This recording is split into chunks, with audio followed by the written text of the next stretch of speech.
15 जून रोजी पाटोदा तालुक्यातील भायाळा येथील तरुण शेतकऱ्याला त्याच्या कुटुंबियासह शेतामधून रस्ता का देत नाही म्हणून लाट्याकाट्यांनी धारदार शस्त्राने जबर मारहाण करण्यात आली। यामध्ये तरुणाच्या कानाचा तुकडा बाजूला पडल्याचे देखील सांगितले जात आहे। सध्या या तरुणावर बीड येथील खाजगी रुग्णालयात उपचार सुरू आहेत।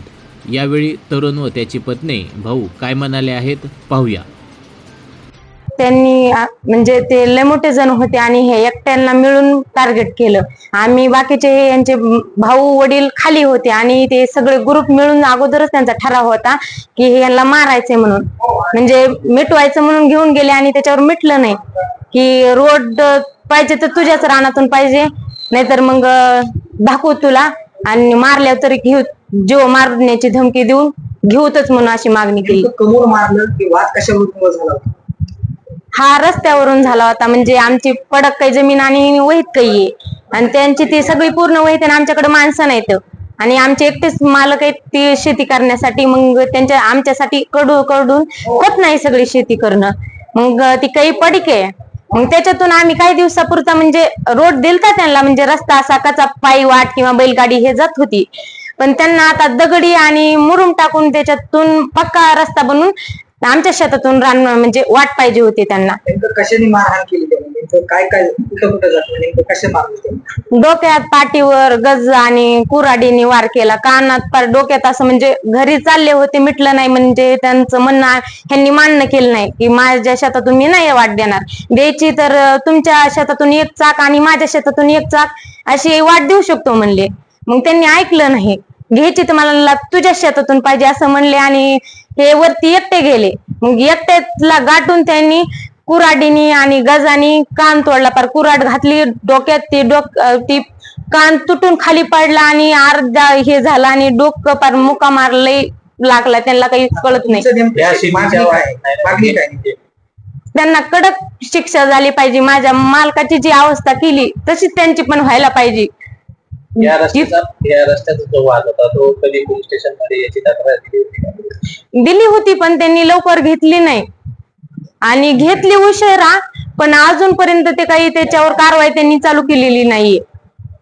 आता ह्यांना एवढं समजत नाही, म्हणजे बोललेलं लक्षात राहत नाही, चक्रा येतात, उठलं की खाली पडतात, मग याला जबाबदार पोलीस प्रशासन आहे।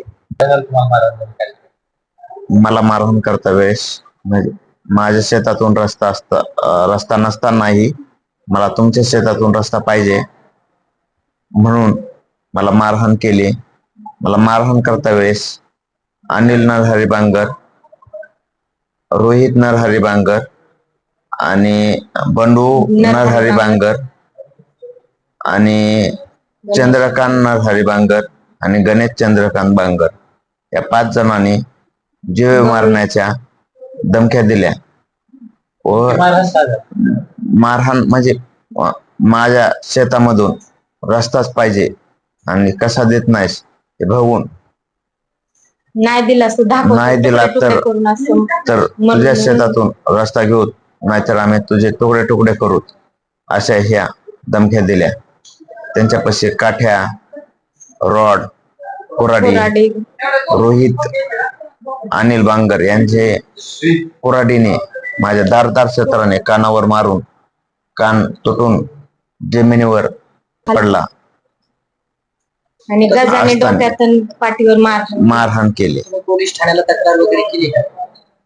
मी बेशुद्ध पडल्यामुळं माझ्याकडून पोलीस स्टेशनला कोणची तक्रार देण्यात आली नाही सध्या, म्हणजे ज्यावेळेस मी बेशुद्ध असताना, आणि नंतर गेल्याच्या नंतर माझी घेतली नाही, त्यामुळे मी माझ्या जीवांशी जगण्यासाठी मी हॉस्पिटलमध्ये आगमन झालो। जबाब घेण्यासाठी पोलीस आलते असं माहिती मिळाली, पोलीस आलते का जबाब घेण्यासाठी?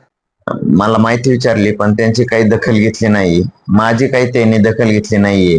आता तुमची मागणी काय आहे? यापुढे माझी मागणी आहे की जे लोक आहेत ते गुंड प्रवृत्तीचे लोक आहेत, यांच्यापासून माझ्या कुटुंबाला व मला धोका आहे। मी वारंवार तक्रार करूनही पोलीस प्रशासन याची दखल घेत नाहीये, याला पूर्ण जबाबदार पोलीस प्रशासन राहील। रेल गुंड प्रवृत्तीच्या लोकांनी माझ्या भावाला जबर मारहाण करून जीवे मारण्याचा प्रयत्न केला असून त्यांच्यापासून माझ्या कुटुंबियांना धोका आहे. मी सैनिक असून देश सेवेच्या कार्यरत आहे. तरी पोलीस प्रशासनाने माझ्या कुटुंबियाची संरक्षण करणे कर्तव्य आहे. तरी संबंधित गुंड प्रवृत्तीच्या लोकांना योग्य ती कारवाई, कायदेशीर कारवाई करावी ही माझी पोलीस प्रशासनाकडे विनंती आहे.